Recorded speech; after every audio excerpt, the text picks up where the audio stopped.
بسم اللہ الرحمن الرحیم۔ السلام علیکم ورحمۃ اللہ وبرکاتہ۔ پلیز آپ اسلامک دنیا چینل کو لائک کیجیے، فالو کیجیے اور سبسکرائب کیجیے، شکریہ۔ عطا بن نبی رباح نے بیان کیا اور ان سے حضرت ابو ہریرہ رضی اللہ عنہ نے بیان کیا کہ نبی کریم صلی اللہ علیہ وسلم نے فرمایا، اللہ تعالیٰ نے کوئی ایسی بیماری نہیں اتاری جس کی دوا بھی نازل نہ کی ہو۔ صحیح بخاری حدیث نمبر 5678۔ ربیع بنت معوذ بن عفرہ رضی اللہ عنہ نے بیان کیا، انہوں نے کہا ہم رسول اللہ صلی اللہ علیہ وسلم کے ساتھ غزوات میں شریک ہوتی تھیں اور مسلمانوں مجاہدوں کو پانی پلاتی، ان کی خدمت کرتی اور مقتولین اور مجروحین کو مدینہ منورہ لایا کرتی تھیں۔ صحیح بخاری حدیث نمبر 5679۔ حضرت ابن عباس رضی اللہ عنہ نے بیان کیا کہ شفا 3 چیزوں میں ہے، شہد کے شربت میں، بچنا لگوانے میں اور آگ سے داغنے میں، لیکن میں امت کو آگ سے داغ کر علاج کرنے سے منع کرتا ہوں۔ حضرت ابن عباس رضی اللہ عنہ نے اس حدیث کو مرفوعاً نقل کیا ہے اور قمی نے روایت کیا ان سے لیث نے، ان سے مجاہد نے، ان سے حضرت ابن عباس رضی اللہ عنہ نے اور ان سے نبی کریم صلی اللہ علیہ وسلم نے شہد اور پچنا لگوانے کے بارے میں بیان کیا۔ صحیح بخاری حدیث نمبر 5680۔ حضرت عبداللہ بن عباس رضی اللہ عنہ نے بیان کیا کہ نبی کریم صلی اللہ علیہ وسلم نے فرمایا، شفا 3 چیزوں میں ہے، پچنا لگوانے میں، شہد پینے میں اور آگ سے داغنے میں، مگر میں اپنی امت کو آگ سے داغنے سے منع کرتا ہوں۔ صحیح بخاری حدیث نمبر 5681۔ حضرت عائشہ رضی اللہ عنہا نے بیان کیا کہ نبی کریم صلی اللہ علیہ وسلم کو شیرینی اور شہد پسند تھا۔ صحیح بخاری حدیث نمبر 5682۔ حضرت جابر بن عبداللہ رضی اللہ عنہ نے بیان کیا کہ میں نے نبی کریم صلی اللہ علیہ وسلم سے سنا، آپ نے فرمایا، اگر تمہاری دواؤں میں کسی میں بھلائی ہے، یا یہ کہا کہ تمہاری ان دواؤں میں بھلائی ہے، تو پچنا لگوانے یا شہد پینے اور آگ سے داغنے میں ہے، اگر وہ مرض کے مطابق ہو، اور میں آگ سے داغنے کو پسند نہیں کرتا ہوں۔ صحیح بخاری حدیث نمبر 5683۔ عبد الاعلیٰ نے بیان کیا، کہا ہم سے سعید نے، ان سے قتادہ نے، ان سے ابو متوکل نے اور ان سے ابو سعید خدری رضی اللہ عنہ نے کہ ایک صاحب نبی کریم صلی اللہ علیہ وسلم کی خدمت میں حاضر ہوئے اور عرض کیا کہ میرا بھائی پیٹ کی تکلیف میں مبتلا ہے۔ حضرت صلی اللہ علیہ وسلم نے فرمایا کہ انہیں شہد پلا۔ پھر دوسری مرتبہ وہی صحابی حاضر ہوئے، آپ نے اسے اس مرتبہ بھی شہد پلانے کے لیے کہا۔ وہ پھر تیسری مرتبہ آیا اور عرض کیا کہ حکم کے مطابق میں نے عمل کیا لیکن شفا نہیں ہوئی۔ حضرت صلی اللہ علیہ وسلم نے فرمایا کہ اللہ تعالیٰ سچا ہے اور تمہارے بھائی کا پیٹ جھوٹا ہے، انہیں پھر شہد پلا۔ چنانچہ انہوں نے شہد پھر پلایا اور اسی سے وہ تندرست ہو گیا۔ صحیح بخاری حدیث نمبر 5684۔ سلام بن مسکین ابو روح بصری نے بیان کیا، کہا کہ ہم سے ثابت نے بیان کیا، ان سے حضرت انس رضی اللہ عنہ نے کہ کچھ لوگوں کو بیماری تھی، انہوں نے کہا یا رسول اللہ صلی اللہ علیہ وسلم، ہمیں قیام کی جگہ عنایت فرما دیں اور ہمارے کھانے کا انتظام کر دیں۔ پھر جب وہ لوگ تندرست ہو گئے تو انہوں نے کہا کہ مدینہ کی آب و ہوا خراب ہے۔ چنانچہ حضرت صلی اللہ علیہ وسلم نے مقام حرا میں اونٹوں کے ساتھ ان کے قیام کا انتظام کر دیا اور فرمایا کہ ان کا دودھ پیو۔ جب وہ تندرست ہو گئے تو انہوں نے آپ کے چرواہے کو قتل کر دیا اور اونٹوں کو ہانک کر لے گئے۔ حضرت صلی اللہ علیہ وسلم نے ان کے پیچھے آدمی دوڑائے اور وہ پکڑے گئے، جیسا کہ انہوں نے چرواہے کے ساتھ کیا تھا، آپ نے بھی ویسا ہی کیا، ان کے ہاتھ پاؤں کٹوا دیے اور ان کی آنکھوں میں سلائی پھروا دی۔ میں نے ان میں سے ایک شخص کو دیکھا کہ زبان سے زمین چاٹتا تھا اور اسی حالت میں وہ مر گیا۔ سلام نے بیان کیا کہ مجھے معلوم ہوا کہ حجاج نے حضرت انس رضی اللہ عنہ سے کہا، تم مجھ سے وہ سب سے سخت سزا بیان کرو جو رسول اللہ صلی اللہ علیہ وسلم نے کسی کو دی ہو، تو انہوں نے یہی واقعہ بیان کیا۔ جب حضرت امام حسن بصری رحمہ اللہ تک یہ بات پہنچی تو انہوں نے کہا کاش وہ یہ حدیث حجاج سے بیان نہ کرتے۔ صحیح بخاری حدیث نمبر 5685۔ امام نے بیان کیا ان سے قتادہ نے اور ان سے حضرت انس رضی اللہ عنہ نے کہ ارینا کے کچھ لوگوں کو مدینہ منورہ کی آب و ہوا موافق نہیں آئی تھی، تو نبی کریم صلی اللہ علیہ وسلم نے ان سے فرمایا کہ وہ آپ کے چرواہے کے یہاں چلے جائیں، یعنی اونٹوں میں، اور ان کا دودھ اور پیشاب پئیں۔ چنانچہ وہ لوگ حضرت صلی اللہ علیہ وسلم کے چرواہے کے پاس چلے گئے اور اونٹوں کا دودھ اور پیشاب پیا۔ جب وہ تندرست ہو گئے تو انہوں نے چرواہے کو قتل کر دیا اور اونٹوں کو ہانک کر لے گئے۔ آپ کو جب اس کا علم ہوا تو آپ نے انہیں تلاش کرنے کے لیے لوگوں کو بھیجا۔ جب انہیں لایا گیا تو حضرت صلی اللہ علیہ وسلم کے حکم سے ان کے بھی ہاتھ اور پاؤں کاٹ دیے گئے اور ان کی آنکھوں میں سلائی پھیر دی گئی، جیسا کہ انہوں نے چرواہے کے ساتھ کیا تھا۔ قتادہ نے بیان کیا کہ مجھ سے محمد بن سیرین نے بیان کیا کہ یہ حدود کے نازل ہونے سے پہلے کا واقعہ ہے۔ صحیح بخاری حدیث نمبر 5686۔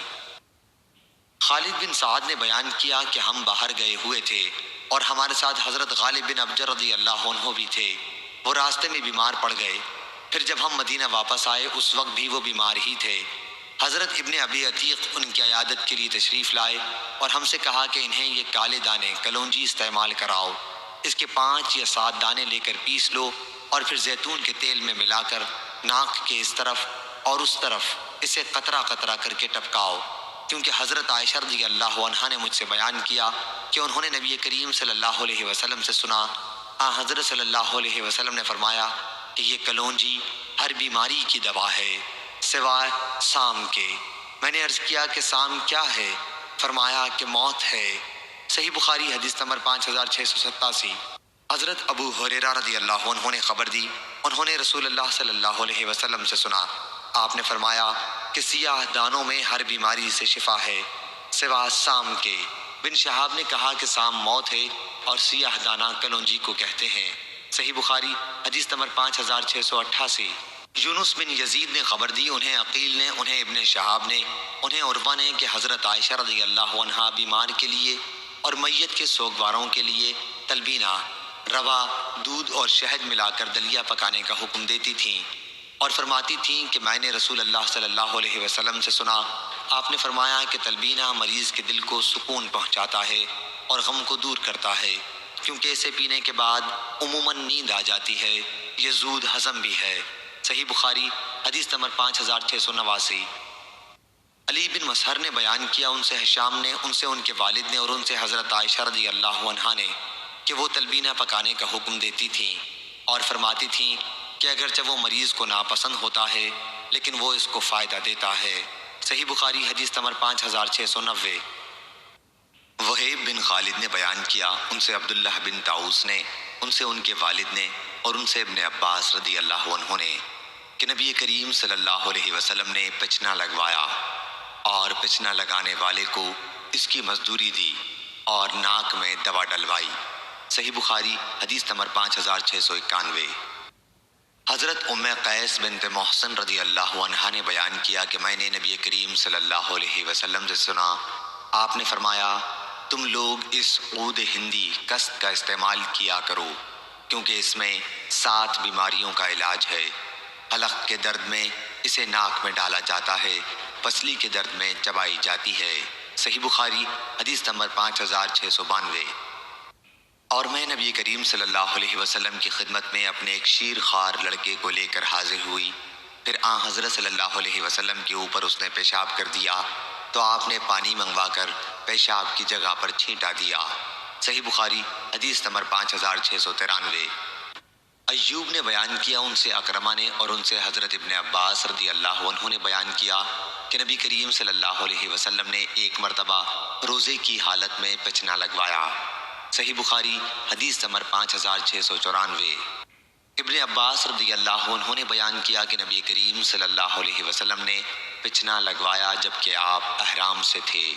صحیح بخاری حدیث نمبر 5695۔ حمید طویل نے خبر دی اور انہیں انس رضی اللہ عنہ نے کہ ان سے پچنا لگوانے والے کی مزدوری کے بارے میں پوچھا گیا تھا۔ انہوں نے کہا کہ رسول اللہ صلی اللہ علیہ وسلم نے پچنا لگوایا تھا، آپ کو ابو طیبہ، نافع یا میسرہ نے پچنا لگایا تھا، آپ نے انہیں 2 سا کھجور مزدوری میں دی تھی اور آپ نے ان کے مالکوں بنو حارثہ سے گفتگو کی تو انہوں نے ان سے وصول کیے جانے والے لگان میں کمی کر دی تھی، اور حضرت صلی اللہ علیہ وسلم نے فرمایا کہ خون کے دباؤ کا بہترین علاج جو تم کرتے ہو وہ پچنا لگوانا ہے اور عمدہ دوا عود ہندی کا استعمال کرنا ہے، اور فرمایا اپنے بچوں کو عذرہ حلق کی بیماری میں ان کا تالو دبا کر تکلیف مت دو، بلکہ قسط لگا دو، اس سے ورم جاتا رہے گا۔ صحیح بخاری حدیث نمبر 5696۔ عاصم بن عمر بن قتادہ نے بیان کیا کہ حضرت جابر بن عبداللہ رضی اللہ عنہ مقنع بن سنان تابعی کی عیادت کے لیے تشریف لائے، پھر ان سے کہا کہ جب تک تم پچنا نہ لگوا لوگے میں یہاں سے نہیں جاؤں گا۔ میں نے رسول اللہ صلی اللہ علیہ وسلم سے سنا ہے کہ حضرت صلی اللہ علیہ وسلم نے فرمایا کہ اس میں شفا ہے۔ صحیح بخاری حدیث نمبر 5697۔ سلیمان بن بلال نے بیان کیا، ان سے علقمہ نے، انہوں نے عبد الرحمن اعرج سے سنا، انہوں نے عبداللہ بن بحینہ رضی اللہ عنہ سے سنا، وہ بیان کرتے تھے کہ رسول اللہ صلی اللہ علیہ وسلم نے مکے کے راستے میں مقام لہی جمل میں اپنے سر کے بیچ میں پچنا لگوایا۔ حضرت صلی اللہ علیہ وسلم اس وقت محرم تھے۔ صحیح بخاری حدیث نمبر 5698۔ اکرمہ نے بیان کیا اور ان سے حضرت عبداللہ بن عباس رضی اللہ عنہ نے کہ رسول اللہ صلی اللہ علیہ وسلم نے اپنے سر میں پچنا لگوایا۔ صحیح بخاری حدیث نمبر 5699۔ ابن ابی عدی نے بیان کیا، ان سے حشام بن حسان نے، ان سے اکرمہ نے اور ان سے حضرت ابن عباس رضی اللہ عنہ نے کہ نبی کریم صلی اللہ علیہ وسلم نے حالت احرام میں اپنے سر میں پچنا لگوایا۔ یہ پچنا آپ نے سر کے درد کی وجہ سے لگوایا تھا جو لہی جبل نامی پانی کے گھاٹ پر آپ کو ہو گیا تھا۔ صحیح بخاری حدیث نمبر 5700۔ حشام بن حسان نے خبر دی، انہیں اکرمہ نے اور انہیں حضرت ابن عباس رضی اللہ عنہ نے کہ رسول اللہ صلی اللہ علیہ وسلم نے احرام کی حالت میں اپنے سر میں پچنا لگوایا، آدھے سر کے درد کی وجہ سے جو آپ کو ہو گیا تھا۔ صحیح بخاری حدیث نمبر 5701۔ حضرت جابر بن عبداللہ رضی اللہ عنہ نے بیان کیا کہ میں نے نبی کریم صلی اللہ علیہ وسلم سے سنا، آپ نے فرمایا کہ اگر تمہاری دوائیوں میں کوئی بھلائی ہے تو شہد کے شربت میں ہے، اور پچنا لگوانے میں ہے، اور آگ سے داغنے میں ہے، لیکن میں آگ سے داغ کر علاج کو پسند نہیں کرتا۔ صحیح بخاری حدیث نمبر 5702۔ کعب بن عجرہ رضی اللہ عنہ نے بیان کیا کہ صلح حدیبیہ کے موقع پر نبی کریم صلی اللہ علیہ وسلم میرے پاس تشریف لائے، میں ایک ہانڈی کے نیچے آگ جلا رہا تھا اور جوئیں میرے سر سے گر رہی تھیں اور میں احرام باندھے ہوئے تھا۔ حضرت صلی اللہ علیہ وسلم نے دریافت فرمایا، سر کی یہ جوئیں تمہیں تکلیف پہنچاتی ہیں؟ میں نے عرض کیا کہ جی ہاں۔ فرمایا کہ پھر سر منڈوا لے اور کفارے کے طور پر 3 دن کے روزے رکھ، یا 6 مسکینوں کو کھانا کھلا، یا ایک قربانی کر دے۔ ایوب نے کہا کہ مجھے یاد نہیں کہ ان 3 چیزوں میں سے کس کا ذکر سب سے پہلے کیا تھا۔ صحیح بخاری حدیث نمبر 5703۔ عاصم بن عمر بن قتادہ نے بیان کیا، انہوں نے کہا کہ میں نے حضرت جابر بن عبداللہ رضی اللہ عنہ سے سنا، ان سے نبی کریم صلی اللہ علیہ وسلم نے فرمایا کہ اگر تمہاری دواؤں میں شفا ہے تو پچنا لگوانے اور آگ سے داغنے میں ہے، لیکن آگ سے داغ کر علاج کو میں پسند نہیں کرتا۔ صحیح بخاری حدیث نمبر 5704۔ محمد بن فضیل نے بیان کیا، کہا ہم سے حسین بن عبد الرحمن نے بیان کیا، ان سے عامر شعبی نے اور ان سے حضرت عمران بن حسین رضی اللہ عنہ نے کہا کہ نظر بد اور زہریلے جانور کی کاٹ کھانے کے سوا اور کسی چیز پر جھاڑ پھونک صحیح نہیں۔ حسین نے بیان کیا کہ پھر میں نے اس کا ذکر سعید بن جبیر سے کیا تو انہوں نے بیان کیا کہ ہم سے حضرت ابن عباس رضی اللہ عنہ نے بیان کیا کہ رسول اللہ صلی اللہ علیہ وسلم نے فرمایا، میرے سامنے تمام امتیں پیش کی گئیں، ایک ایک 2 نبی اور ان کے ساتھ ان کے ماننے والے گزرتے رہے، اور بعض نبی ایسے بھی تھے کہ ان کے ساتھ کوئی نہیں تھا۔ آخر میرے سامنے ایک بڑی بھاری جماعت آئی، میں نے پوچھا یہ کون ہیں؟ کیا یہ میری امت کے لوگ ہیں؟ کہا گیا کہ یہ حضرت موسیٰ علیہ السلام اور ان کی قوم ہے۔ پھر کہا گیا کہ کناروں کی طرف دیکھو، میں نے دیکھا کہ ایک بہت ہی عظیم جماعت ہے جو کناروں پر چھائی ہوئی ہے۔ پھر مجھ سے کہا گیا کہ ادھر دیکھو آسمان کے مختلف کناروں میں نے دیکھا کہ جماعت ہے جو تمام افق پر چھائی ہوئی ہے۔ کہا گیا کہ یہ آپ کی امت ہے اور اس میں سے 70,000 حساب کے بغیر جنت میں داخل کر دیے جائیں گے۔ اس کے بعد آپ اپنے حجرے میں تشریف لے گئے اور کچھ تفصیل نہیں فرمائی۔ لوگ ان جنتیوں کے بارے میں بحث کرنے لگے اور کہنے لگے کہ ہم ہی اللہ پر ایمان لائے ہیں اور اس کے رسول کی اتباع کی ہے، اس لیے ہم ہی صحابہ رضی اللہ عنہم وہ لوگ ہیں یا ہماری وہ اولاد ہیں جو اسلام میں پیدا ہوئے، کیونکہ ہم جاہلیت میں پیدا ہوئے تھے۔ یہ باتیں جب حضور اکرم صلی اللہ علیہ وسلم کو معلوم ہوئیں تو آپ باہر تشریف لائے اور فرمایا، یہ وہ لوگ ہوں گے جو جھاڑ پھونک نہیں کراتے، فال نہیں دیکھتے اور داغ کر علاج نہیں کرتے، بلکہ اپنے رب پر بھروسہ کرتے ہیں۔ اس پر عکاشہ بن محسن رضی اللہ عنہ نے عرض کیا، یا رسول اللہ صلی اللہ علیہ وسلم، کیا میں بھی ان میں سے ہوں؟ حضرت صلی اللہ علیہ وسلم نے فرمایا کہ ہاں۔ اس کے بعد دوسرے صحابی کھڑے ہوئے اور عرض کیا، یا رسول اللہ صلی اللہ علیہ وسلم، میں بھی ان میں سے ہوں؟ حضرت صلی اللہ علیہ وسلم نے فرمایا کہ عکاشہ تم سے بازی لے گئے۔ صحیح بخاری حدیث نمبر 5705۔ حمید بن نافع نے بیان کیا، ان سے حضرت زینب رضی اللہ عنہا نے اور ان سے حضرت ام سلمہ رضی اللہ عنہا نے کہ ایک عورت کے شوہر کا انتقال ہو گیا۔ زمانہ عدت میں اس عورت کی آنکھ دکھنے لگی تو لوگوں نے اس کا ذکر نبی کریم صلی اللہ علیہ وسلم سے کیا۔ ان لوگوں نے حضرت صلی اللہ علیہ وسلم کے سامنے سرمے کا ذکر کیا اور یہ کہ اگر سرما آنکھ میں نہ لگایا تو ان کی آنکھ کے متعلق خطرہ ہے۔ حضرت صلی اللہ علیہ وسلم نے فرمایا کہ زمانہ جاہلیت میں عدت گزارنے والی تم عورتوں کو اپنے گھر میں سب سے بدتر کپڑے میں پڑا رہنا پڑتا تھا، یا آپ نے یہ فرمایا کہ اپنے کپڑوں میں گھر کے سب سے بدتر حصے میں پڑا رہنا پڑتا تھا۔ پھر جب کوئی کتا گزرتا تو اس پر وہ مینگنی پھینک کر مارتی، تب عدت سے باہر ہوتی۔ بس 4 مہینے 10 دن تک سرما نہ لگاؤ۔ صحیح بخاری حدیث نمبر 5706۔ سعید بن مینا نے بیان کیا، کہا کہ میں نے حضرت ابو ہریرہ رضی اللہ عنہ سے سنا، انہوں نے بیان کیا کہ رسول اللہ صلی اللہ علیہ وسلم نے فرمایا، چھوت لگنا، بدشگونی لینا، الو کا منحوس ہونا اور صفر کا منحوس ہونا، یہ سب لغو خیالات ہے، البتہ جزامی شخص سے ایسا بھاگ کرے جیسا کہ شیر سے بھاگتا ہے۔ صحیح بخاری حدیث نمبر 5707۔ حضرت سعید بن زید رضی اللہ عنہ نے بیان کیا کہ میں نے نبی کریم صلی اللہ علیہ وسلم سے سنا، حضرت صلی اللہ علیہ وسلم نے فرمایا کہ کھمبی من میں سے ہے اور اس کا پانی آنکھ کے لیے شفا ہے۔ اسی سند سے شعبہ نے بیان کیا کہ مجھے حکم بن عطیبہ نے خبر دی، انہیں حسن بن عبداللہ عرنی نے، انہیں عمرو بن حریث نے اور انہیں سعید بن زید رضی اللہ عنہ نے، اور انہیں نبی کریم صلی اللہ علیہ وسلم نے یہی حدیث بیان کی۔ شعبہ نے کہا کہ جب حکم نے بھی مجھ سے یہ حدیث بیان کر دی تو پھر عبد الملک بن عمیر کی روایت پر مجھ کو اعتماد ہو گیا، کیونکہ عبد الملک کا حافظہ آخر میں بگڑ گیا تھا۔ شعبہ کو صرف اس کی روایت پر بھروسہ نہ رہا۔ صحیح بخاری حدیث نمبر 5708۔ عبید اللہ نے بیان کیا کہ حضرت عائشہ رضی اللہ عنہا نے کہا، ہم نے حضرت صلی اللہ علیہ وسلم کے مرض وفات میں دوا آپ کے منہ میں ڈالی تو آپ نے ہمیں اشارہ کیا کہ دوا منہ میں نہ ڈالو۔ ہم نے خیال کیا کہ مریض کو دوا سے جو نفرت ہوتی ہے اس کی وجہ سے حضرت صلی اللہ علیہ وسلم منع فرما رہے ہیں۔ پھر جب آپ کو ہوش ہوا تو آپ نے فرمایا، کیوں میں نے تمہیں منع نہیں کیا تھا کہ دوا میرے منہ میں نہ ڈالو؟ ہم نے عرض کیا کہ یہ شاید آپ نے مریض کی دوا سے طبعی نفرت کی وجہ سے فرمایا ہوگا۔ اس پر حضرت صلی اللہ علیہ وسلم نے فرمایا کہ اب گھر میں جتنے لوگ اس وقت موجود ہیں سب کے منہ میں دوا ڈالی جائے اور میں دیکھتا رہوں گا، البتہ حضرت عباس رضی اللہ عنہ کو چھوڑ دیا جائے کیونکہ وہ میرے منہ میں ڈالتے وقت موجود نہ تھے، بعد میں آئے۔ صحیح بخاری حدیث نمبر 5712۔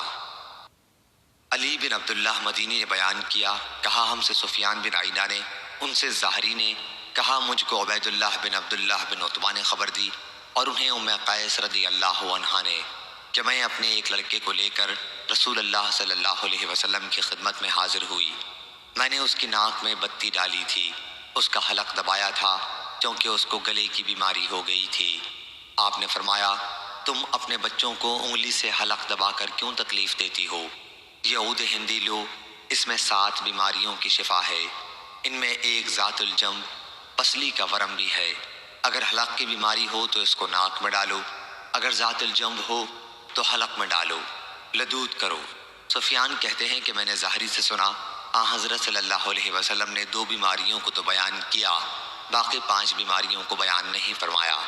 علی بن عبداللہ مدینی نے کہا، میں نے سفیان سے کہا معمر تو ظاہری سے یوں نقل کرتا ہے علقت علیہ، انہوں نے کہا کہ معمر نے یاد نہیں رکھا، مجھے یاد ہے ظاہری نے یوں کہا تھا علقت عنہ، اور سفیان نے اس تحنیک کو بیان کیا جو بچے کو پیدائش کے وقت کی جاتی ہے۔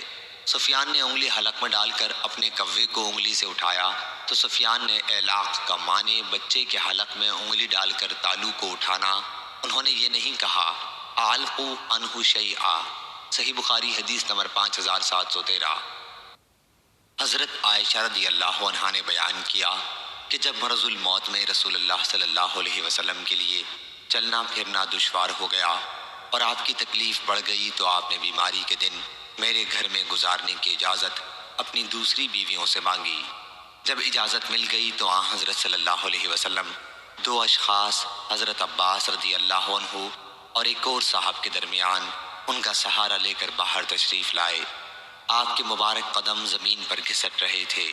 میں نے حضرت ابن عباس رضی اللہ عنہ سے اس کا ذکر کیا تو انہوں نے کہا تمہیں معلوم ہے وہ دوسرے صاحب کون تھے جن کا عائشہ رضی اللہ عنہا نے نام نہیں بتایا؟ میں نے کہا کہ نہیں، کہا کہ وہ علی رضی اللہ عنہ تھے۔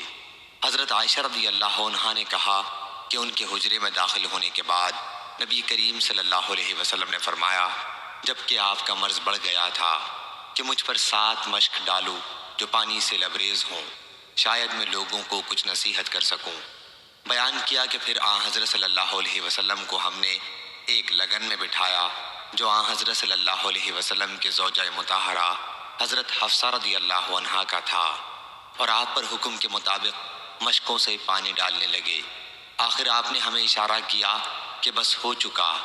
بیان کیا کہ پھر آن حضرت صلی اللہ علیہ وسلم صحابہ رضی اللہ عنہم کے مجمع میں گئے، انہیں نماز پڑھائی اور انہیں خطاب فرمایا۔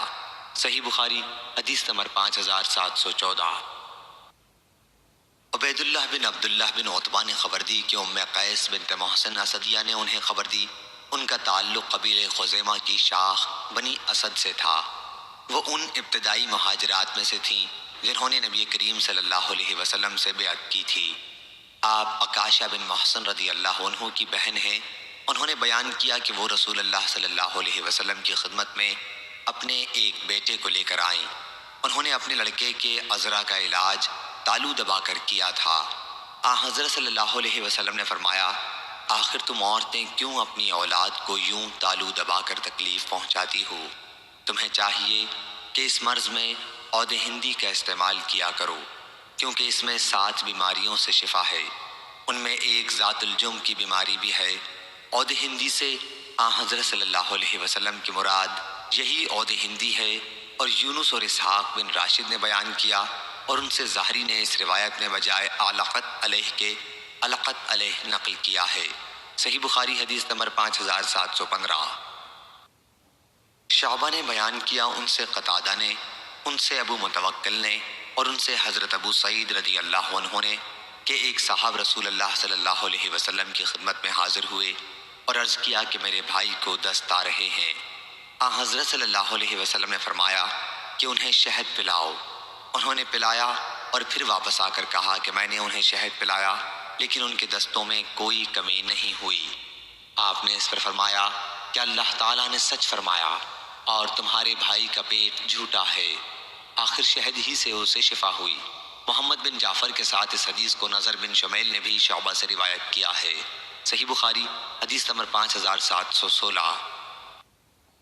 حضرت ابو ہریرہ رضی اللہ عنہ نے بیان کیا کہ رسول اللہ صلی اللہ علیہ وسلم نے فرمایا امراض میں چھوت چھات صفر اور الو کی نحوست کی کوئی اصل نہیں۔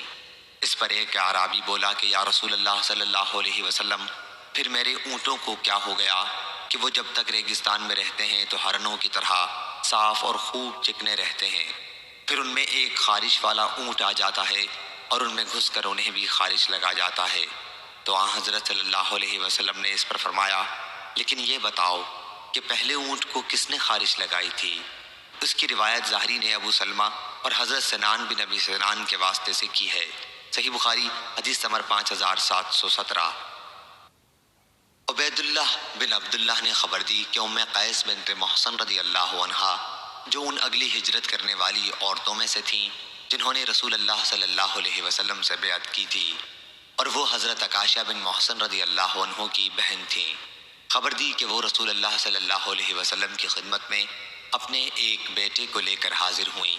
انہوں نے اس بچے کا کوا گرنے میں تالو دبا کر علاج کیا تھا۔ حضرت صلی اللہ علیہ وسلم نے فرمایا، اللہ سے ڈرو کہ تم اپنی اولاد کو اس طرح تالو دبا کر تکلیف پہنچاتی ہو۔ عود ہندی کوٹ اس میں استعمال کرو، کیونکہ اس میں 7 بیماریوں کے لیے شفا ہے، جن میں سے ایک نمونیا بھی ہے۔ حضرت صلی اللہ علیہ وسلم کی مراد عود ہندی سے قسط تھی، جسے قسط بھی کہتے ہیں، یہ بھی ایک لغت ہے۔ صحیح بخاری حدیث نمبر 5718۔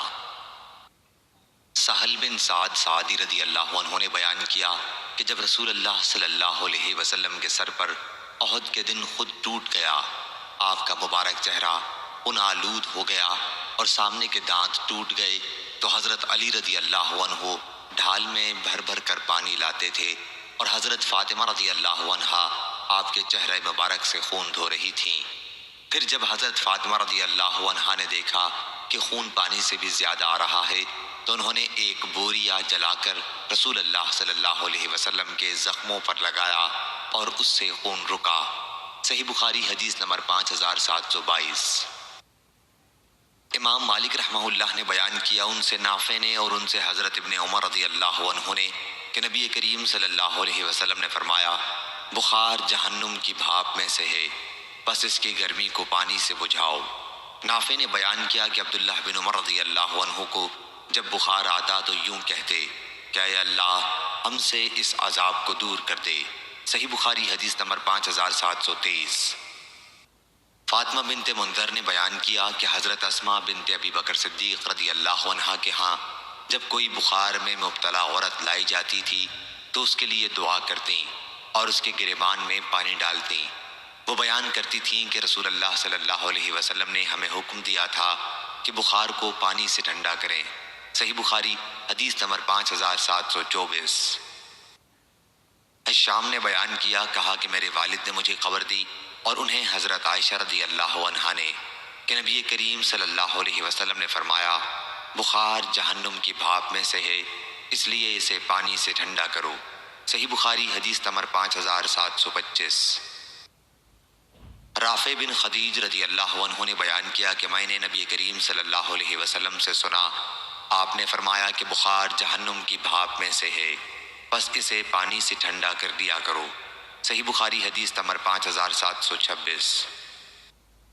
حضرت انس بن مالک رضی اللہ عنہ نے بیان کیا کہ قبیلہ عقل اور ارینا کے کچھ لوگ رسول کریم صلی اللہ علیہ وسلم کی خدمت میں حاضر ہوئے اور اسلام کے بارے میں گفتگو کی۔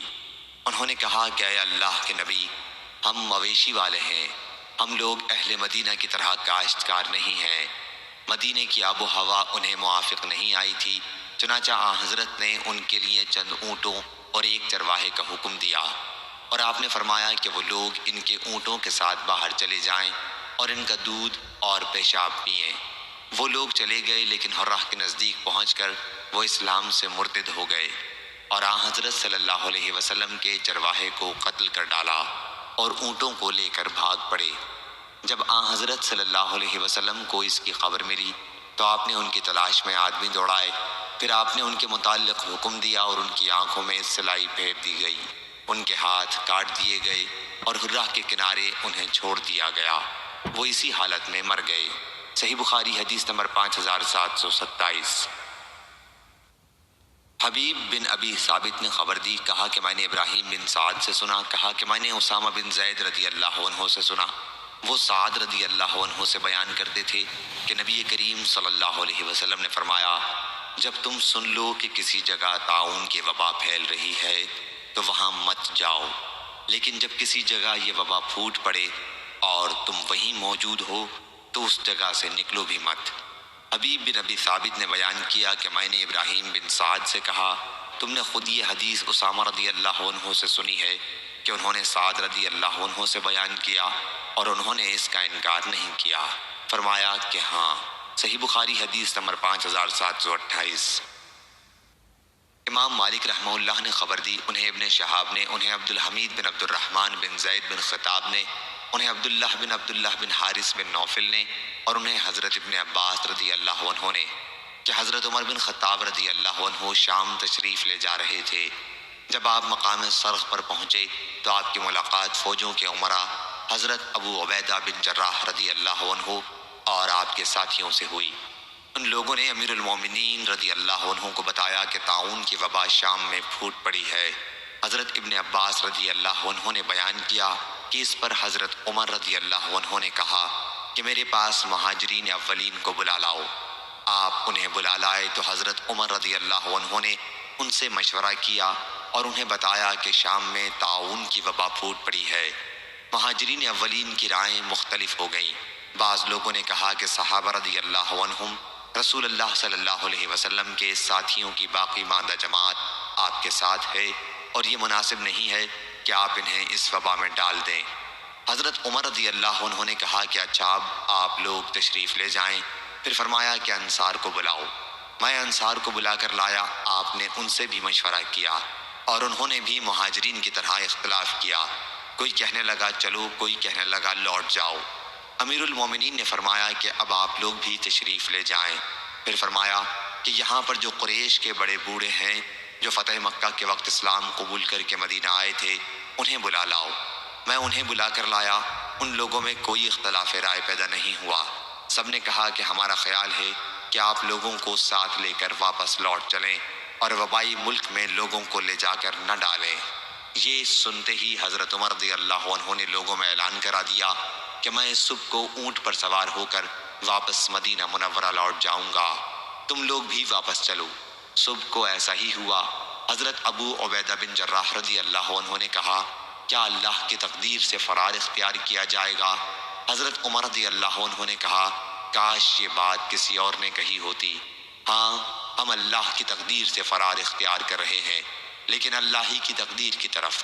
کیا تمہارے پاس اونٹ ہوں اور تم انہیں لے کر کسی ایسی وادی میں جاؤ جس کے دو کنارے ہوں، ایک سرسبز شاداب اور دوسرا خشک؟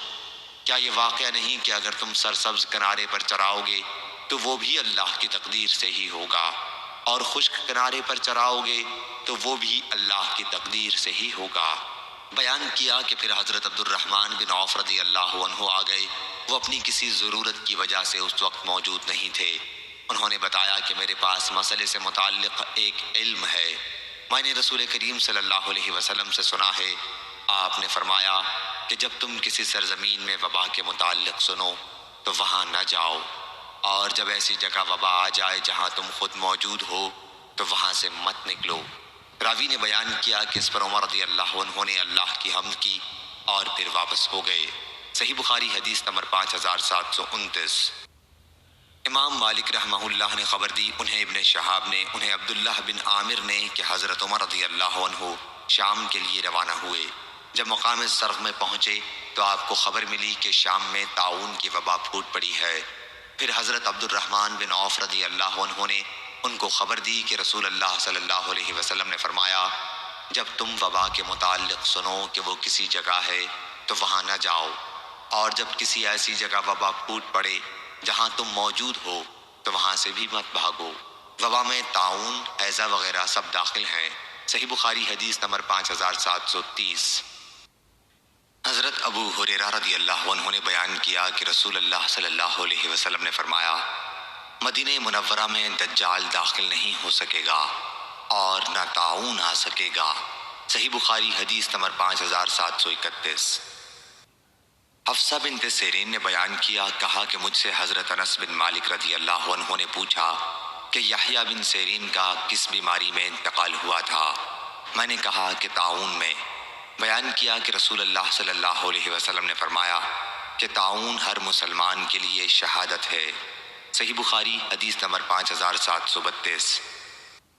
ابو عاصم نے بیان کیا، ان سے امام مالک رحمہ اللہ نے، ان سے سمی نے، ان سے ابو صالح نے اور ان سے حضرت ابو ہریرہ رضی اللہ عنہ نے کہ نبی کریم صلی اللہ علیہ وسلم نے فرمایا کہ پیٹ کی بیماری میں یعنی حیضے سے مرنے والا شہید ہے اور طاعون کی بیماری میں مرنے والا شہید ہے۔ صحیح بخاری حدیث نمبر 5733۔ حضرت حضرت عائشہ رضی اللہ عنہا نے خبر دی کہ آپ نے رسول اللہ صلی اللہ علیہ وسلم سے طاعون کے متعلق پوچھا۔ حضرت صلی اللہ علیہ وسلم نے فرمایا کہ یہ ایک عذاب تھا، اللہ تعالیٰ جس پر چاہتا اس پر اس کو بھیجتا، پھر اللہ تعالیٰ نے اسے مومنین امت محمدیہ کے لیے رحمت بنا دیا۔